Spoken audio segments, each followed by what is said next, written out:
Hello everyone, welcome back to Football Manager 2017 with Newcastle United and the beginning of our 10th ninth Premier League season, because we spent one season in the Championship, but it is our 10th league season with the club. And we are kicking off this season with a game against our northeast rivals Middlesbrough. We do have a very good record against them and I want to keep that up with another victory today. There are a few changes to the team which we'll come to in a minute, but first let's have a quick look at what's coming up today after we beat Manchester City in the Community Shield. So far we've got 6 wins in pre-season, conceded no goals and got I think 26 goals, so not bad at all. Today we're taking on Middlesbrough, Norwich, Huddersfield, Stoke and Sunderland, and then we have our first Champions League group stage match. I'm hoping we get a much more friendly draw in the Champions League this time round and avoid the likes of Juventus that we drew last time. But the league is set up pretty nicely. Our first 7 league games are all very winnable because after Sunderland we have Watford and then Palace. So if we could win the first 7 league games of this season before we take on Manchester United, we will be in the driving seat for this title race right from the off. But that all begins with a victory over Middlesbrough right now. And coming into the team as changes from the Community Shield match, we have Leroy Sané on the right side of midfield after Gareth Breen picked up a knock for 2 or 3 weeks. Kovacic is also coming in for Imperiale, who drops to the bench for this one. And Emmanuel Mamana is in at centre-back. He is now back in the team and fit enough to play. He's not entirely fit, but fit enough that I want to put him in the squad ahead of Albini in central defence. Kovacic, running at the Middlesbrough defence who are backing off him, he's found Sané, who sends it back to Kovacic. Plays it out wide for Augusto to whip across. Simonsen, I think, has hit the crossbar there with a header from about 2 yards away. Simonsen's got to the ball there ahead of the defender. He chips out wide to Sané beautifully. What a bit of skill that was from Simonsen. An excellent vision to find Sané, who scores our first league goal as champions. Kovacic running through the heart of midfield, but he's lost the ball. Sané's picked it up. Now Yates-Lloyd onto Roberto. He's lost it as well. Yates-Lloyd again. Plays it through to Simonsen. Just looking for that killer pass if we can find it. Roberto sends it out wide to Kovacic. The ball just cleared away by Middlesbrough. We can't quite penetrate them here. They're well organised. It's Sané. Loses the ball again and Mamana has given it to Said. Cook wins it back. Yates-Lloyd dinks it over the top. Sané's got onto it. He sends it across and Simonsen has hit the woodwork for the second time. Augusto throws the ball into Kovacic. Cook in a good area can strike it. Instead he goes to Simonsen, who runs around the defence. 4 in the area to aim at. He finds Paolo Roberto, who volleys it into the back of the net for 2-0. Yates-Lloyd across to Cook. Now Kovacic into Simonsen. Excellent passing from the team on the edge of the area. Very quick, one-touch passing into the path of Leroy Sané to volley it to smash it into the back of the net. Dembele taking the ball down the right wing for Middlesbrough, pulls it back towards Barraza. Now Dembele again, whips it across and Barraza got in there to break our clean sheet and make it 3-1. Well, there's the full-time whistle and we begin the defence of our title with a 3-1 win over rivals Middlesbrough. That pushes us up to 4th place in the first round of matches done so far. But Arsenal, Chelsea and Liverpool all still to play. Well, for the away match against Norwich, our second game of the season, we are in a bit of a pickle because normally I would put the game breaker formation out there, the away formation we would normally use. But both Simonsen and Breen have gone and got themselves injured for a week or so they are both going to miss this game. So Sobral is being trusted to lead the line. Sané continues on the right side. Paolo Roberto continues on the left side with Yates-Lloyd, Imperiale and Cook making up the middle. Lucas, Bob, Mamana and Augusto are the back line with Ketchel in goal. We need a good solid defensive display and Sobral to really turn up and make sure we get the 3 points. Cook into Imperiale. Now Sobral holding it up, finds Yates-Lloyd but it's come straight to the goalkeeper. Delap clears it out but Mamana's there. Now Imperiale builds again with Yates-Lloyd. Out to Sané. He sends it into Sobral. Can we get that last little pass in? He tries to find Sané. He can whip it across goal. And Sobral makes up for the absence of Breen and Simonsen with his first goal of the season. Free kick for Paolo Roberto, and it's gone straight into the top corner for 2-0. Reinstra to Hayden, now Boga, edge of the area to Bishop, and Ketchel really should have kept that out. Instead, he's palmed it into his own net. Well, we're into added time now, and we have been so dominant, but we haven't got the goals to show it, and we're still just one ahead. Sobral can maybe put our nerves to rest here. It's Yates-Lloyd who's tackled, and Reinstra sends it forward. There's Cook's header. Yates-Lloyd does find Zivkovic this time, and Paolo Roberto's on hand to tuck it into the empty net from the rebound. There are the 3 points secure. It's 2 wins from 2 at the start of the league season. There is a confirmation that we've managed to get all of the points without Simonsen or Breen up front, which is quite reassuring to see, especially away from home. Means that we're now on the maximum points alongside a few other teams, including United and Arsenal. But the likes of Spurs have dropped points already, and Manchester City and Liverpool are still to play. Well, the next team we have to take out to keep our 100% record is Huddersfield, the newly promoted side. We are at home against them. We still don't quite have Breen and Simonsen back to full fitness. Breen is on the bench though.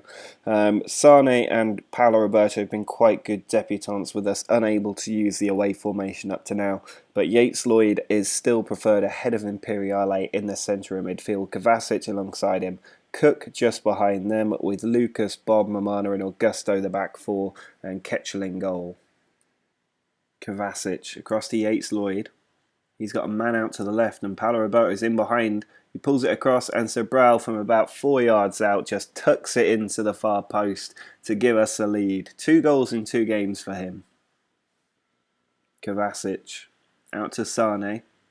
Now Yates-Lloyd in a good area, finds Lucas, sends it across goal and Sane at the far post isn't going to miss that one. Kovacic with a free kick, edge of the area, into the top corner. It's 3-0 in 13 minutes. Paolo Roberto running down the left wing, skips one tackle and goes past another defender, puts it across and Sobral makes it 4. What a run from Paolo Roberto that was. Lucas on the left flank, inside to Yates-Lloyd. There's Kovacic in a good area. Now Zivkovic has had a strike from outside the area. That was absolutely brilliant first time to get his first goal of the season.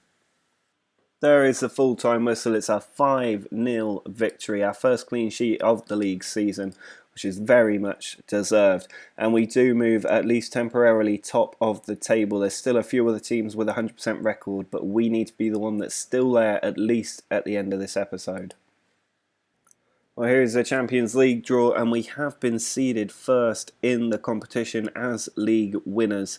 It means that we could pull out the likes of Barcelona and Real Madrid, who failed to win the La Liga. That went to Atletico Madrid, apparently.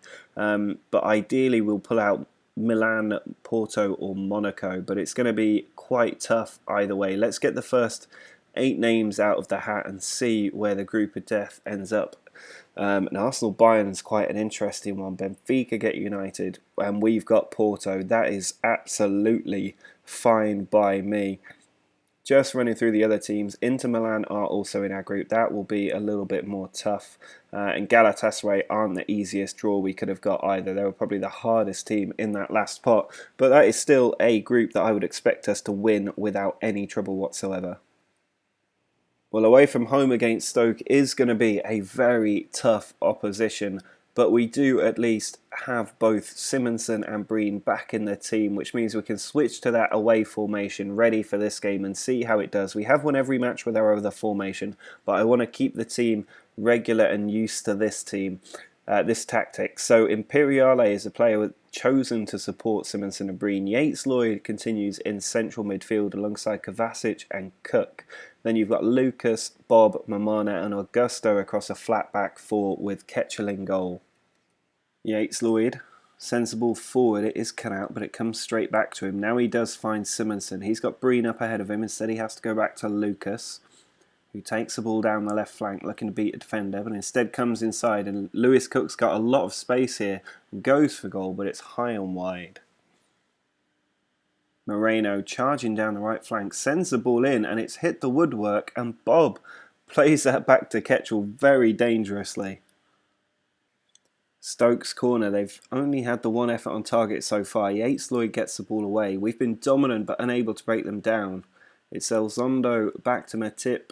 There's Sanson in a good area. We need to be careful as Luca is in and he has slotted that ball past Ketchel. And with 15 minutes to go, we've fallen 1-0 down. Kovacic tries to switch flank. He's found Augusto. Do we have a last-minute equaliser in us? Breen went for goal. That was wasteful, and we've failed to break Stoke down. Not only have we failed to break them down, we've also let our defence give a goal away, which means that we've been beaten 1-0 in just our fourth game of the season against a weak opposition. That was really disappointing, and I feel like we maybe should have stuck with a home formation, given it had done so well for us up to now. It means we're 3 points behind both Manchester clubs and Arsenal 4 games into the season. After that unceremonious first defeat of the season, we now have to face our rival team, Sunderland. We absolutely have to beat them after that defeat, not only because we're back at St James's Park and because it's Sunderland, but also because we don't want to lose ground on the title race very early in the season. We are back to the home formation, and Simonson is going to lead the line with Paolo Roberto on the left wing and Gareth Breen on the right wing.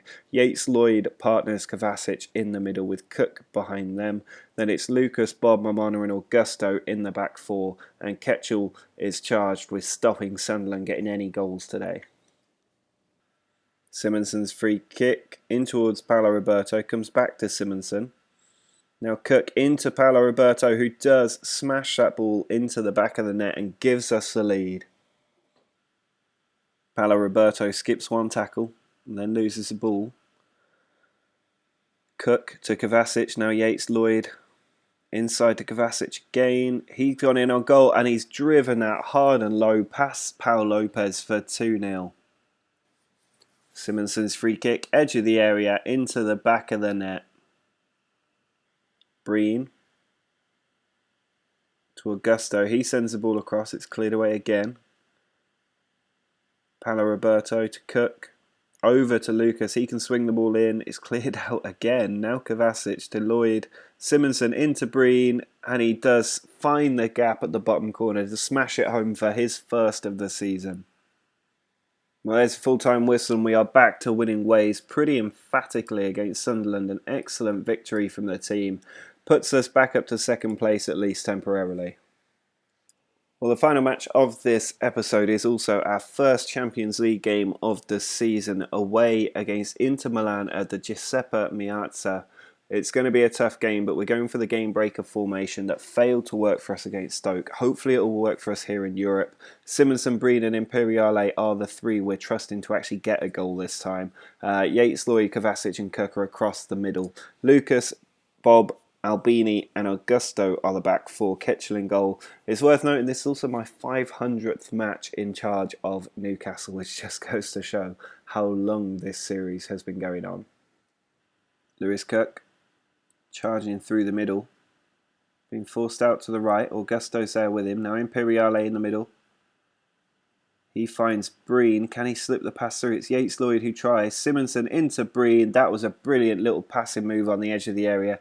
And Gareth Breen puts us ahead away from home against Inter Milan. Well, Lucas has held up Banani there. Whether intentionally or not, I think he's going to get a second yellow card, which means we're going down to 10 men less than half an hour into this game. Banani running down the right flank. Turning Linnell inside out, puts the cross in and it's just wide from Pinamonti.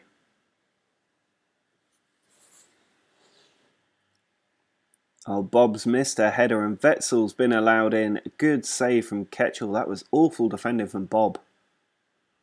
Well, somehow we've managed to hang on for over an hour away from home against Inter Milan and got the victory. That was absolutely incredible defending from the team to keep a clean sheet after going up. And we are now 2 points clear, top of the group already. That is not bad at all as a way to start our Champions League campaign. That might be the hardest fixture we have in the Champions League, away from home against Inter Milan. It means this episode hasn't been a particularly bad one. I'm going to issue a warning to Lucas for that yellow card, whether he deserved it or not. or red card, doesn't matter. But we've done quite well. The start to the season is pretty good. We have had that defeat away from home against Stoke, which makes the Premier League a bit more interesting. We're 3 points behind City, who are leading the way, and 1 point behind the next 3 teams behind them. But we are still in the title race after 5 games, which is not entirely surprising. And next episode, we've got a very tough run of games with Watford and then Manchester City in the EFL Cup, as it's called. Then Palace, Galatasaray and Manchester United away. That's going to be a very big match, so it's definitely something to look forward to. Drop a like on the video if you've enjoyed the start to our season. Make sure you subscribe to see how we get on as our 10th season unfolds. But until next time, see ya!